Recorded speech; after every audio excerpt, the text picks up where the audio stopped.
kita mau mempertegas, kan Pertamina itu menjalankan operasi bisnis migas yang terintegrasi secara masif, Bu. Mungkin Ibu bisa ceritakan penerapan dekarbonisasi tadi itu, Bu, mungkin dari masing-masing operasi yang besar dari Pertamina itu bagaimana, Bu? Oke, jadi yang pertama kita memang masih sekarang sebagian besar operasi kita adalah untuk oil and gas. Jadi kita pastikan, oke, kita memproduksi oil and gas, tapi cara kita mengoperasikannya harus berubah. Jadi kita harus lebih green operation, yaitu tadi ya beberapa langkah energi efisiensi kita lakukan, kemudian ada penggunaan kembali gas buang, kemudian kita lakukan beberapa program, baik itu menambahkan aditif yang sifatnya dari bio untuk meningkatkan octane number, sehingga peningkatan octane number ini kita tambahkan aditif yang dari sumber daya nabati gitu ya, dan kemudian yang di hulu itu kita lakukan carbon capture. Carbon capture kita lakukan untuk mengurangi karbon emisi sekaligus juga meningkatkan produksi. Nah, di kilang itu sama, kita lakukan juga. Kita dalam menentukan produk-produk apa yang akan dibuat, kita hitung betul berapa karbon emisi yang dihasilkan di semua produk itu. Dan kemudian kita bandingkan. Jadi masing-masing subholding itu punya target untuk penurunan karbon emisi. Dan itu masuk menjadi KPI gitu. Nah, di hilir juga demikian supaya bagaimana masyarakat bisa shifting ke BBM yang lebih ramah lingkungan. Karena ini berarti yang dibakar di jalan ini akan lebih baik ya kalau menggunakan octane number yang lebih tinggi gitu. Dan dari sisi kilang yang tadi kita juga dorong ke arah petrochemical. Karena nanti begitu BBM itu berkurang, maka kita akan proses menjadi petrochemical. Dan itu petrochemical bisa untuk segala macam ya prosesnya. Kita juga bangun untuk bahan baku obat-obatan dari kilang kita. Dan jadi kilang kita tuh nanti kebagi dua. Yang satu adalah menjadi green refinery, yaitu yang di Dumai, kemudian Pelaju, karena di sana punya banyak sumber daya yang bisa diolah ya, sumber daya nabati. Kemudian di Cilacap juga, nah yang lain itu yang di Jawa, Kalimantan, itu kita integrasikan dengan petrochemical. Sehingga kedepannya itu apakah produknya menjadi biofuel atau petrochemical.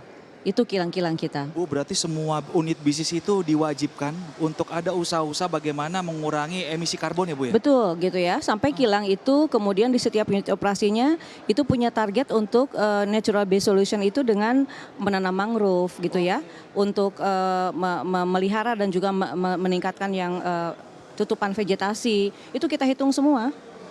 Makanya kita bisa sampai come up dengan 29%, itu kita hitung semua. Inisiatif yang dilakukan oleh masing-masing subholding dan itu masuk di KPI. Oke, Bu. Bu, kalau menurut Ibu, seberapa penting sih Bu keterlibatan masyarakat dalam meningkatkan net zero emission ini? Sangat penting ya, karena yang pertama net zero emission yang paling cepat harus dilakukan itu adalah penghematan energi. Jadi dari sisi demand side. Kalau kemudian masyarakat semuanya mempunyai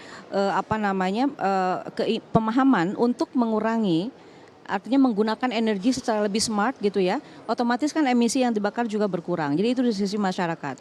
Yang kedua, masyarakat juga di-encourage untuk membangun yang namanya ketahanan energi secara mandiri.